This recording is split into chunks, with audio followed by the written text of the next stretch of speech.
Hello guys, welcome to Rock Mystery YouTube channel. In today's class, I'm going to explain the concentration terms used in the solution chapter. In the last class, I explained you about solution, types of solution, examples of solution. Okay. In today's session, I will explain you the concentration terms used in the solution. That is mass percentage, volume percentage, mass by volume percentage, mole fraction, parts per million, molarity, and molality. These are the some concentration terms used in the solution chapter. So now I will start first one, that is mass percentage. This mass percentage also known as W by W, because in the solution both solute as well as solvent are taken in the form of mass, that is W by W. Okay, so mass percentage can be defined as the mass percentage of a component is equal to the mass of the component in the solution divided by total mass of the solution into 100. Why? Because we are taking percentage na, so just we will multiply by 100. That is mass percentage of component. ಅದರ ಅರ್ಥ ಏನಪ್ಪ ಅಂದ್ರೆ mass percentage of component is equal to mass of the component in solution. ಒಂದು solution ಒಳಗೆ ಏನು solute ಇದೆಯಲ್ಲ, ಸಲ್ಯೂಟಿನ mass ಎಷ್ಟದ divide by total mass of in solution into 100 ಮಾಡ್ತೀವಿ. ಅವಾಗ ನಮಗೇನು ಬರುತ್ತೆ ಅಂದರೆ ಮಾಸ್ ಪರ್ಸೆಂಟೇಜ್ ಬರುತ್ತೆ. That is mass percent of solution component is equal to mass of the component in the solution divided by total mass of the solution into 100. Example, 10% of glucose in water by mass. That means 10 gram of glucose, that is 10 gram of glucose dissolved in 90 gram of water to make it 100 gram of solution. That means we have 10 gram of solute. This 10 gram of solute is dissolving into 90 gram of solvent. It becomes 100 gram of solution. So this is known as a mass percentage. That means 10 gram of solute dissolving 90 gram of solvent, which makes 100 gram of solution. That is known as mass percentage. So next, volume percentage.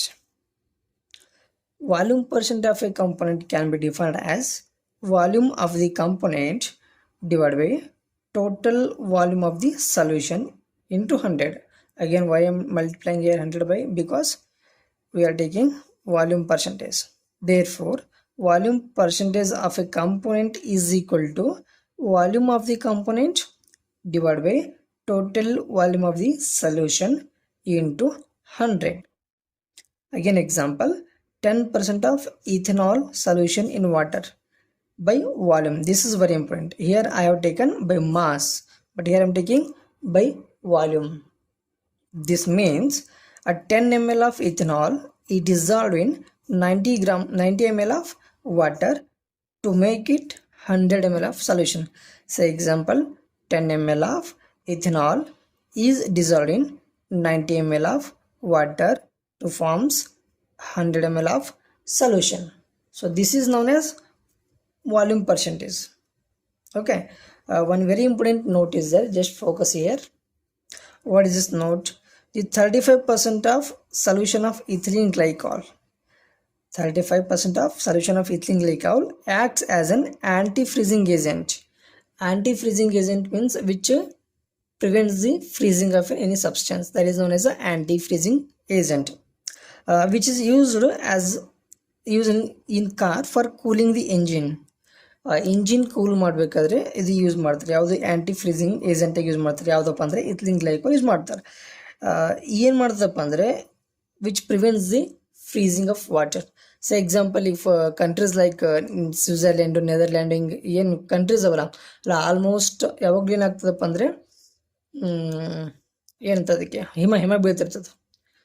Ice ಯಾವಾಗಲೂ ice ಬೀಳ್ತಿರ್ತದೆ. ಅಲ್ಲಿ ಏನು ಮಾಡ್ತೀವಪ್ಪ ಅಂದರೆ 4 wheelers ಎಲ್ಲ drive ಮಾಡಬೇಕಾಗಿದ್ರೆ continuous 4 wheeler drive ಮಾಡಿದೆ ಅಂತ ತಿಳ್ಕೊಳ್ರಿ. ಅಲ್ಲೇನಾಗ್ತದಪ್ಪ ಅಂದರೆ ಅದು ಇಂಜಿನ್ ಇರ್ತದೆ, ಇಂಜಿನ್ ಫುಲ್ಲಿ ಹೀಟ್ ಆಗಿಬಿಡ್ತದೆ. ಹೀಟ್ ಆಗೋ ಸಲುವಾಗಿ ಇಂಜಿನ್ ಒಳಗೆ ಏನು ಯೂಸ್ ಮಾಡ್ತಾರಪ್ಪ ಅಂದರೆ ವಾಟರ್ ಯೂಸ್ ಮಾಡ್ತಾರೆ ಆ್ಯಸ್ ಅ ಕೂಲಿಂಗ್ ರೇಡಿಯಂಟಾಗಿ ಯೂಸ್ ಮಾಡಿರ್ತಾರೆ.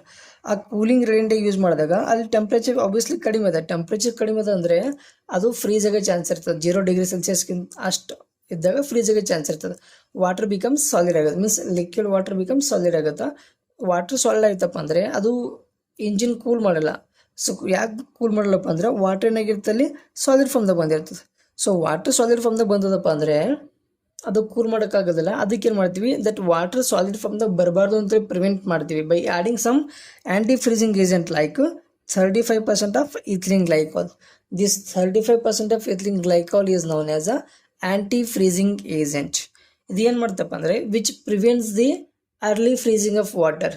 ಸೊ ಈಗ ಆಬ್ವಿಯಸ್ಲಿ ವಾಟರ್ ಎಷ್ಟಕ್ಕೆ ಫ್ರೀಸ್ ಆಗುತ್ತಪ್ಪ ಅಂದರೆ 0 ಡಿಗ್ರಿ ಸೆಲ್ಸಿಯಸ್ಗೆ ಫ್ರೀಸ್ ಆಗುತ್ತೆ.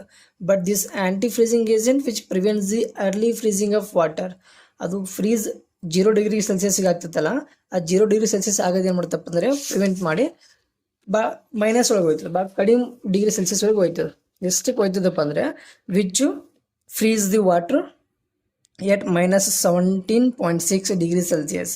ಮೀನ್ಸ್ ಇವಾಗಿನ ಟೆಂಪ್ರೇಚರ್ 0 ಡಿಗ್ರಿ ಸೆಲ್ಸಿಯಸ್ಲಿಂದ ಕೆಳಗೆ ಬಂದಂಗೆಲ್ಲ ಅದಲ್ಲ, -17 ಡಿಗ್ರಿ ಸೆಲ್ಸಿಯಸ್ ಅಷ್ಟು ಟೆಂಪ್ರೇಚರ್ ಇದ್ರೂ ಕೂಡ ಏನಾಗುತ್ತಪ್ಪ ಅಂದರೆ ವಾಟ್ರು ಫ್ರೀಸ್ ಆಗಲ್ಲ. ಯಾಕೆ ಫ್ರೀಸ್ ಆಗಲ್ಲಪ್ಪ ಅಂದರೆ ನಾವೇನು ಯೂಸ್ ಮಾಡಿರ್ತೀವಿ ಇಲ್ಲಿ, ಆ್ಯಂಟಿ ಫ್ರೀಸಿಂಗ್ ಏಜೆಂಟ್ ಯೂಸ್ ಮಾಡಿರ್ತೀವಿ. ಯಾವುದು ಅಂದರೆ ethylene glycol is use as a anti freezing agent. Very important. ನಿಮ್ಮ ಸಿ ಇ ಟಿ ಒಳಗೆ ಎಲ್ಲರೂ ಕ್ವಶನ್ ಕೇಳಿರ್ತಾನೆ, which anti freezing agent is used for cooling of a car engine ಕೇಳ್ತಾನೆ. ಯಾವುದಪ್ಪ ಅಂದರೆ ಇಥಿಲಿನ್ ಗ್ಲೈಕಾಲ್ ಇದೆ. ಎಷ್ಟು ಪರ್ಸೆಂಟೇಜ್ ಅದಪ್ಪ ಅಂದರೆ 35% of V/V means volume by volume. That means here solute as well as solvent both are in the form of volume. Means ಲಿಕ್ವಿಡ್ನ ml ತೊಗೊಂಡಿರ್ತೀವಿ, ಅದಕ್ಕೆ ಏನು ಕರಿತೀವಪ್ಪ ಅಂದರೆ ವಾಲ್ಯೂಮ್ ಅಂತ ಕರಿತಿರ್ತೀವಿ. ಓಕೆ, ನೆಕ್ಸ್ಟ್ ಥರ್ಡ್ ಒನ್ ಯಾವುದಪ್ಪ ಅಂದರೆ mass by volume means M/V ಅಂತ ಅರ್ಥ. ಇದಕ್ಕೆ ಏನು ಕರಿತೀವಿ ನಾವು M/V. ಇಲ್ಲಿ ಸಲ್ಯೂಟು ಮಾಸ್ನೇ ತೊಗೊಂಡಿರ್ತೀವಿ ಆ್ಯಂಡ್ ಲಿಕ್ವಿಡ್ ಇದೆಯಲ್ಲ, ಸಾಲ್ವೆಂಟ್ ಇದೆಯಲ್ಲ, ಅದು ಏನು ತೊಗೊಂಡಿರ್ತೀವಪ್ಪ ಅಂದರೆ ವಾಲ್ಯೂಮ್ದು ತೊಗೊಂಡಿರ್ತೀವಿ. ಬೇಸಿಕಲಿ ಎಲ್ಲಿ ಯೂಸ್ ಮಾಡ್ತಾರಪ್ಪ ಅಂದರೆ ಇದು ಮೆಡಿಸಿನ್ಸ್ ರೆಡಿ ಮಾಡ್ತಿರ್ತಾರಲ್ಲ, which is used in the manufacture of medicines, which is commonly used in the medicine and pharmacy. ಈ ಎಕ್ಸಾಂಪಲ್ ನಿಮ್ಗೆ ಬೇಕಾದ್ರೆ ನೋಡ್ಬೋದು, ನಿಮ್ಮದು ಮನೆ ಒಳಗೆಲ್ಲ ಮೆಡಿಸಿನ್ಸ್ ಸ್ಟ್ರಿಪ್ಸ್ ಇರ್ತಾವೆ. ಮೆಡಿಸಿನ್ ಸ್ಟೆಪ್ಸ್ ಬ್ಯಾಕ್ ಸೈಡ್ ಬರೆದಿರ್ತಾರೆ ಕಂಟೆಂಟ್ ಏನೇನದ ಅಂತೇಳಿ. ಅಲ್ಲಿ ಬ್ರ್ಯಾಕೆಟ್ನಾಗ ಬರ್ದಿರ್ತಾರೆ M/V ಅಂತ ಬರ್ತಾರೆ. ಬ್ರ್ಯಾಕೆಟ್ನಾಗ M/V ಅಂತ ಬರೆದಿರ್ತಾರೆ, ಬೇಕಾದ್ರೆ ಚೆಕ್ ಮಾಡ್ಕೋಬೋದು. Mass of a solute dissolve in 100 ml of solution. ಇದ್ರ ಮೀನಿಂಗ್ ಏನಪ್ಪ ಅಂದರೆ ಅದನ್ನಲ್ಲ, ಆಗ ಆಬ್ವಿಯಸ್ಲಿ ಸಲ್ಯೂಟ್ ಏನು ಯೂಸ್ ಮಾಡ್ತಾರಪ್ಪ ಅಂದರೆ ಮಾಸ್ ಅಂತ ತೊಗೊಂಡಿರ್ತಾರೆ, ಸಾಲ್ವೆಂಟು ವಾಲ್ಯೂಮ್ ತೊಗೊಂಡಿರ್ತಾರೆ. ಅದಕ್ಕೆ mass of a solute dissolve in 100 ml of solution, which is basically used in medicine and pharmacy ಒಳಗೆ ಯೂಸ್ ಮಾಡಿರ್ತಾರೆ. Next one more important concentration term ಯಾವುದಪ್ಪ ಅಂದರೆ parts per million. Parts per million as you all know 1 million is equal ಎಷ್ಟು ಅಂದರೆ 10 lakh ಅಂತ ಇರ್ತಾ. 1 million is equal to 10 lakh ಅಂತ ಇರ್ತಾ. So parts per million define ಹೆಂಗೆ ಮಾಡ್ತೀವಿ ಅಂದರೆ parts per million is equal to number of parts of the component divided by total number of parts of all the component of the solution.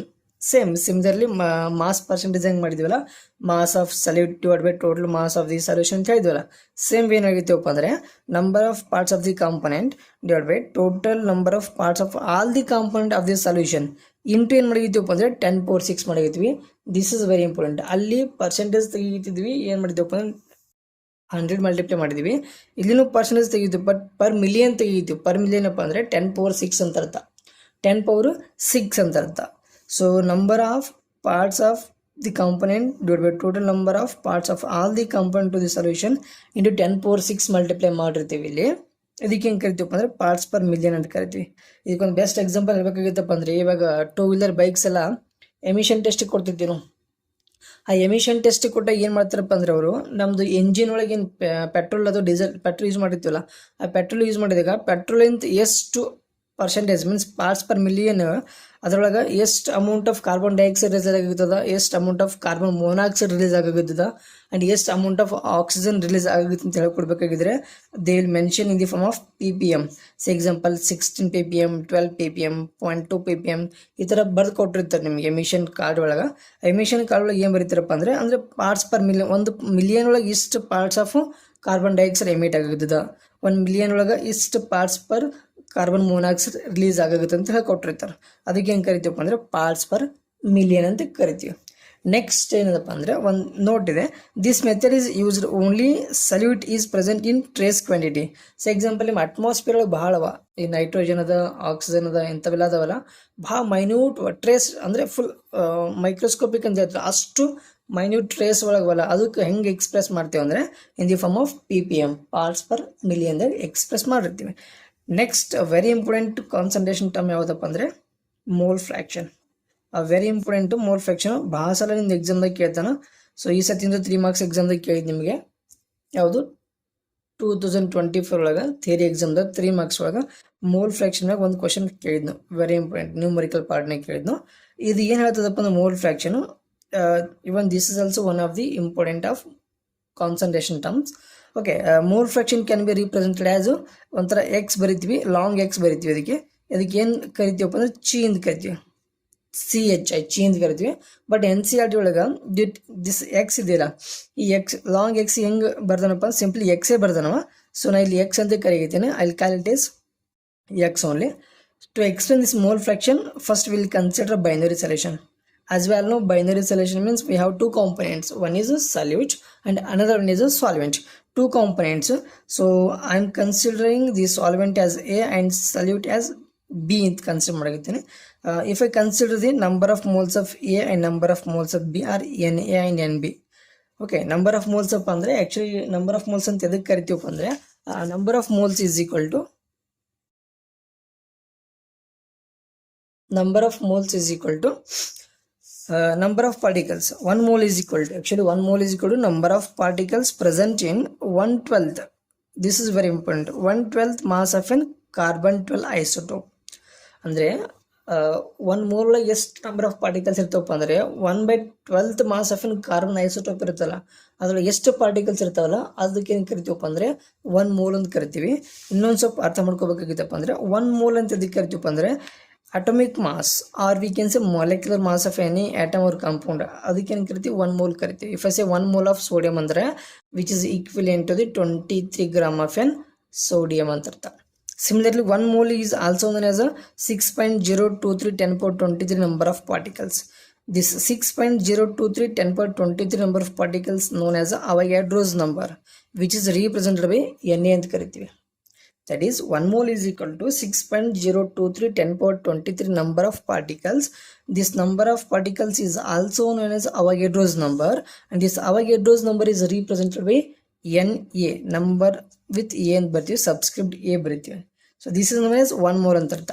Okay, if I consider the number of moles of A and number of moles of B are Na and Nb respectively, then the mole fraction of solvent, that is mole fraction of A, can be written as X of A is equal to number of moles of A and number of moles of A plus number of moles of B.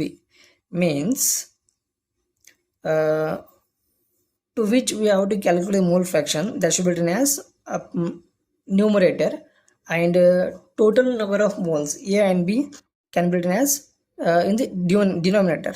Okay, similarly we can also calculate the mole fraction of B, that is X of B is equal to number of moles of B to the number of moles of A and number of moles of B. So this I have taken equation 1 and this I have taken equation 2. After adding these two equation, that is X of A plus X of B is equal to N of A divided by N of A plus N of B plus N of B divided by N of A plus N of B. So after taking LCM here, we'll get Na plus Nb and Na plus Nb, and this will get cancelled. Now it becomes mole fraction of A and mole fraction of B is equal to 1. This is very important. So I have written one notes here, that is sum of sum of mole fraction of each component is unity. That means mole fraction of A and mole fraction of B is equal to 1 ಅಂತ ಅರ್ಥ. It's very important, always true ಆಗುತ್ತೆ ಇದು.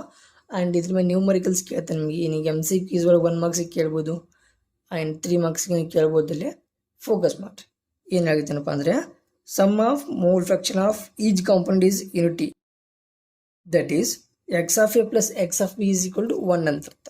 Next one of the very important concentration term ಯಾವುದಪ್ಪ ಅಂದರೆ molarity.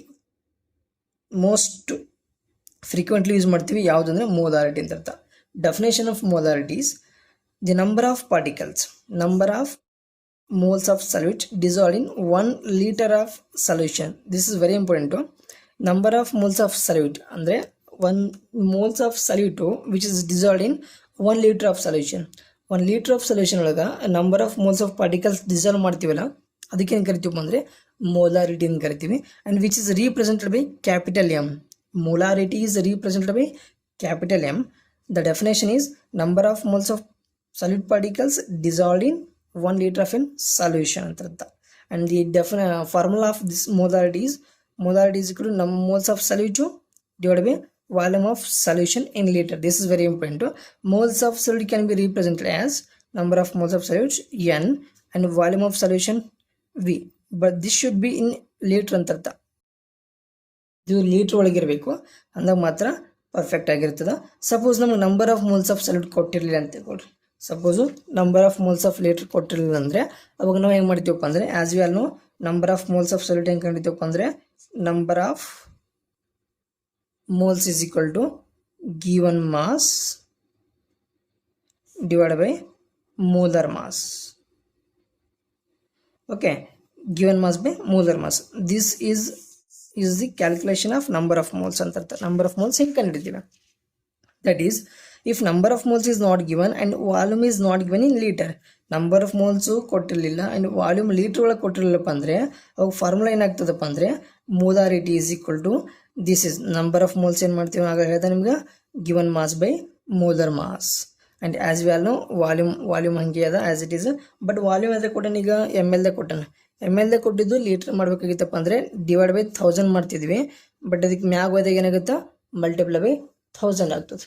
ಇದು divide by 1000 ಮಾಡಬೇಕಾಗಿತ್ತು, ಮ್ಯಾಗ ಹೋದಾಗ ಮಲ್ಟಿಪ್ಲೈ ಬೈ 1000 ಆಗಿರ್ತದೆ. So this is the formula to calculate the molarity of a solution if number of moles is not given and also volume is not given liter. The final formula is capital M is equal to WB. ನಾವಾಗೆ ಹೇಳಿದ್ವಿ ನಮಗೆ B in the sense solute ಅಂತ ಅರ್ಥ, A in the sense solvent ಅಂತ ಅರ್ಥ, and WB stands for, here WB stands for mass of a solute ಅಂದರೆ given mass of a solute.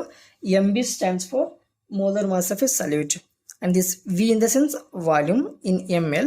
This 1000 is multiplied because volume is given in ml ಅಂತ ಅರ್ಥ. Example 0.25 m solution of NaOH. That means 0.25 mole of NaOH dissolved in 1 liter of solution. This 0.25 m stands for 0.25 mole of solute dissolved in 1 liter of solution. That is known as 0.25 m ಅಂತ ಕರಿತೀವಿ. Note very important. Unit of molarity ನಿಮ್ಮ ಎಕ್ಸಾಮ್ದಾಗ ಕೇಳ್ತಿರ್ತೀವಿ ನಾವು, ಆವಾಗ focus ಮಾಡಿರಿ. Unit of molarity is equal to mole per litre. ಇದು ಹೆಂಗೆ ಬರ್ತಪ್ಪ ಅಂದರೆ as we all know just ನಾವು only I told molarity is equal to number of moles divide by volume ಅಂತ ಹೇಳಿದೆ. ಇದು ಇನ್ ಲೀಟ್ರ್ನಾಗ ಕೊಟ್ಟಾಗ. So as you all know mole ಇದೆಯಲ್ಲ, ಮೋಲ್ಗೆ ಹೆಂಗೆ ರಿಪ್ರೆಸೆಂಟ್ ಮಾಡ್ತೀವಪ್ಪ ಅಂದರೆ ಮೋಲ್ ಮಾಡ್ತೀವಿ ಆ್ಯಂಡ್ ಅದು MOL ಅಷ್ಟೇ ಬರಿತೀವಿ. ಆ್ಯಂಡ್ ಇದು ವಾಲ್ಯೂಮ್ ಇದೆಯಲ್ಲ, ವಾಲ್ಯೂಮ್ ಇದ್ರೆ ತೊಗೋತೀವಪ್ಪ ಅಂದರೆ ಫಾರ್ ಅವರ್ ಕನ್ವೆಂಟು ಲೀಟ್ರನ್ನ ತೊಗೋತೀವಿ. ಸೊ ಫೈನಲಿ ಏನಾಗಿತ್ತು ಅಂದರೆ ಫಾರ್ಮುಲಾ ಮೋಲ್ ಪರ್ ಲೀಟ್ರ್ ಆಗಿರ್ತದೆ. ಯಾವುದು unit of molarity. And one more very important concept ಯಾವುದಪ್ಪ ಅಂದರೆ molarity is temperature dependent. Molarity is temperature dependent and molarity decreases as the temperature increases. Why? Because as we all know if we heat 1 liter of water, if we heat 1 liter of water, after some time the volume of water becomes less. Means as we increase the temperature, volume becomes decrease. So volume ಕಡಿಮೆ ಆಗಿರ್ತದೆ, temperature ಮಾಡ್ದಂಗಪ್ಪ ಅಂದರೆ molarity ಕಡಿಮೆ ಆಗ್ತಿರ್ತ. ಅದಕ್ಕೆ ಏನು ಹೇಳ್ತೀವಪ್ಪ ಅಂದರೆ molarity is temperature dependent. Why? Because volume ಏನಾಗಿರ್ತದೆ temperature ಹೆಚ್ಚು ಮಾಡ್ದಂಗೆಲ್ಲ ವಾಲ್ಯೂಮ್ ಕಡಿಮೆ ಆಗಿರ್ತದೆ. ಸೊ ಮೊಲಾರಿಟಿ ಯಾರ ಮೇಲೆ ಡಿಪೆಂಡ್ರಪ್ಪ ಅಂದರೆ ವಾಲ್ಯೂಮ್ ಮೇಲೆ ಡಿಪೆಂಡ್ರ್ ಅಂತ ಅರ್ಥ. ಅದಕ್ಕೆ ಏನು ಹೇಳ್ತೀವಿ molarity is temperature dependent and molarity decreases as the temperature increases. Very important. Example ಕೇಳಿ ನಿಮಗೆ which is the following concentration terms depends on the temperature ಅಂತ ಕೇಳಿದಾನೆ. And what happens when if we increase temperature ಅಂತ ಕೇಳಿದನ ಅವಾಗ molarity decrease ಆಗಿರ್ತದ and molarity is temperature dependent one ಅಂತ. Okay, next concept ಯಾವುದಪ್ಪ ಅಂದರೆ molality. Next molality concept same definition. ಅಲ್ಲಿ ಮೊಲಾಲಿಟಿಗೆ ಕ್ಯಾಪಿಟಲ್ ಎಮ್ ಲಿಂತ್ ಮಾಡಿದ್ದೀವಿ, ಇಲ್ಲಿ ಮೊಲಾಲಿಟಿ ಇದ್ರೆ ಸ್ಮಾಲ್ ಎಮ್ ಲಿಂತ್ ರೀಪ್ರೆಸೆಂಟ್ ಮಾಡಿರ್ತೀವಿ. Number of moles of solute dissolve in 1 kg of solvent. This is very important. Instead of 1 litre of solution ಇಲ್ಲಿ ಏನು ತೊಗೋತೀವಪ್ಪ ಅಂದರೆ 1 kg ಆಫ್ ಸಾಲ್ವೆಂಟ್ ತೊಗೋತೀವಿ. This is a best difference between the molarity and molality. Molarity ಒಳಗೆ ಏನು ಮಾಡಿದ್ದೀವಪ್ಪ ಅಂದರೆ 1 moles of salute ಇದರ ತೊಗೊಂಡಿದ್ದಪ್ಪ ಅಂದರೆ 1 ಲೀಟರ್ ಆಫ್ ಸೊಲ್ಯೂಷನ್ ತೊಗೊಂಡಿದ್ವಿ ಯಾವಾಗ ಮೊಲಾರಿಟಿ ಒಳಗೆ. ಬಟ್ ಮೊಲಾಲಿಟಿ ಒಳಗೆ ಏನಾಗಿರ್ತೀವಪ್ಪ ಅಂದರೆ ಇದೇ ಮೋಲ್ಸ್ ಆಫ್ ಸಲ್ಯೂಟು ಎಲ್ಲಿ ತಗೋತೀವಪ್ಪ ಅಂದರೆ 1 kg ಆಫ್ ಸಾಲ್ವೆಂಟ್ ತೊಗೋತೀವಿ. 1 kg ಆಫ್ ಸಾಲ್ವೆಂಟ್ ತೊಗೋತೀವಿ. ಇಷ್ಟು ಡಿಫ್ರೆನ್ಸ್, ಅದಕ್ಕೆ ಬಿಟ್ಟು ಮತ್ತೇನೋ ಡಿಫ್ರೆನ್ಸ್ ಇಲ್ಲ. ಸೊ ಅಲ್ಲೇನು ಹೇಳಿದೆವಪ್ಪ ಅಂದರೆ number of moles of solute dissolve in 1 litre of solution ಹೇಳಿದ್ವಿ. But here I am telling you molality is the number of moles of solute dissolve in 1 kg of solvent. 1 kg of solvent ಹೇಳ್ತೀವಿ. Okay, molality which is represented by small m is equal to moles of solute, number of moles of solute divided by mass of an solvent in kg. This is also very important. In kg is very important. kg ಒಳಗೆ ಕೊಟ್ಟಿರಬೇಕು. If number of moles is not given and the mass is not given in kg, number of moles ಕೊಟ್ಟಿರಲಿಲ್ಲ, mass kg ಒಳಗೆ ಕೊಟ್ಟಿರಲಿಲ್ಲಪ್ಪ ಅಂದ್ರೆ again ಅಲ್ಲಿ ಹಂಗೆ volume ಕೊಟ್ಟಿರಲಿಲ್ಲ litre ಒಳಗಲ್ಲ, ಹಂಗೆ formula use ಮಾಡ್ಕೋತೀವಿ. That is small m is equal to given mass molar mass. This is known as a number of moles ಅಂತ ಅರ್ಥ. ಆ್ಯಂಡ್ ಇದು ಮಲ್ಟಿಪ್ಲೈ 1000 ಯಾಕೆ ಮಾಡಿದೆವಪ್ಪ ಅಂದರೆ ಡಿವೈಡ್ ಮಾಡಬೇಕಾಗಿತ್ತು, ಮ್ಯಾಗೋದು ಮಲ್ಟಿಪ್ಲೈ 1000 ಆಗಿರ್ತದೆ. And mass of a solvent ಎದ್ರೆ ಕೊಟ್ಟಿನ ಸರ್ತಿ ml ಕೊಟ್ಟನು, ಅದಕ್ಕೆ ಏನು ಮಾಡ್ತೀವಿ ಈಗ ಮಲ್ಟಿಪ್ಲೈ ಬೈ ಡಿವೈಡ್ ಬೈ 1000 ಮಾಡಿರ್ತೀವಿ, ಮ್ಯಾಗೋದು ಮಲ್ಟಿಪ್ಲೈ ಆಗಿರ್ತದೆ. So small m is equal to WB divided by MB into WA into 1000. This is known as a molality. Molality ಕರಿತೀವಿ. ಒಂದು ವೆರಿ ಇಂಪಾರ್ಟೆಂಟ್ ನೋಟ್ ಏನಪ್ಪ ಅಂದರೆ ಅಗೇನ್ ಡೆಫಿನೇಷನ್ ಏನಿತ್ತಲ್ಲಿ number of moles and mass of a solvent ಇತ್ತಲ್ಲ, number of ಮೋಲ್ಸಿಗೆ ಅಂತ ತಗೋತೀವಿ mole ತಗೋತೀವಿ, ಮಾಸಿಗೆ ಅಂತ ತಗೋತೀವಿ kg ತಗೋತೀವಿ. That is mole per kg ಆಗಿರ್ತದೆ. Unit of molality is a mole per kg ಆಗಿರ್ತದೆ. Molality is a temperature independent, very important. So example ಈಗ ನಾವು ಸ್ವಲ್ಪ ಏನಾರು ತೊಗೊಂಡು ಹೀಟ್ ಮಾಡ್ತೀವಿ, ಒಂದು kg ಶುಗರ್ ಏನಾರ ತೊಗೊಂಡು ಹೀಟ್ ಮಾಡಿ ತೆಕ್ಕೊಳ್ರಿ, ಆ ಶುಗರ್ ಒಳಗೆ ಏನು ಮಾಸ್ ವೇರಿಯೇಷನ್ ಆಗಲ್ಲ, ಮಾಸ್ ರಿಮೇನ್ ಸೇಮ್ ಇರ್ತದೆ. Mass should not be change with temperature. So molality is a temperature independent. Molality will not change with respect to temperature. Therefore molality is a temperature independent. Example, 1 molar solution of KCl. 1 molar solution of KCl means 1 mole of KCl is dissolved in 1 kg of water. 1 molar solution of KCl means 1 mole of KCl is dissolved in 1 kg of solvent. So this is known as an example of molarity terms. Okay, very important concept ಇತ್ತು. ಇವಾಗ ಏನೇನು explain ಮಾಡಿದ್ನಪ್ಪ ಅಂದ್ರೆ ಇವತ್ತಿನ class ಒಳಗೆ mass percentage, volume percentage, mass by volume, parts per million, mole fraction, molarity ಇವೆಲ್ಲ terms explain ಮಾಡೀನಿ. ಭಾಳ ಇಂಪಾರ್ಟೆಂಟ್ ಟರ್ಮ್ಸ್ ಇದ್ವೆಲ್ಲ. ಆ್ಯಂಡ್ ಇದ್ರ ನ್ಯೂಮರಿಕಲ್ಸು ಅಪ್ಕಮಿಂಗ್ ಕ್ಲಾಸ್ ಒಳಗೆ ಎಕ್ಸ್ಪ್ಲೇನ್ ಮಾಡ್ತೀನಿ. ಆ್ಯಂಡ್ ಇವತ್ತು ಕ್ಲಾಸ್ ಇಲ್ಲಿಗೆ ಎಂಡ್ ಮಾಡ್ತಾ ಇದ್ದೀನಿ. ಈ ವಿಡಿಯೋ ಇಷ್ಟ ಆಗಿದ್ರೆ ಲೈಕ್ ಬಟನ್ ಪ್ರೆಸ್ ಮಾಡಿ, ಆ್ಯಂಡ್ ನಿಮ್ಮ ಫ್ರೆಂಡ್ಸಿಗೂ ಈ ವಿಡಿಯೋ ಶೇರ್ ಮಾಡಿ. ಇದೇ ಥರ ವೀಡಿಯೋಸ್ ಬರಬೇಕಾಗಿತ್ತಪ್ಪ ಅಂದರೆ, ನೋಟಿಫಿಕೇಶನ್ ನಿಮ್ಗೆ ಬರಬೇಕಾಗಿತ್ತಪ್ಪ ಅಂದರೆ ನಮ್ಮದು ಯೂಟ್ಯೂಬ್ ಚಾನಲಿಗೆ ಸಬ್ಸ್ಕ್ರೈಬ್ ಮಾಡಿ. ಸ್ಟಾಪ್ ಮಾಡ್ತೀನಿ ಕ್ಲಾಸು. Thank you.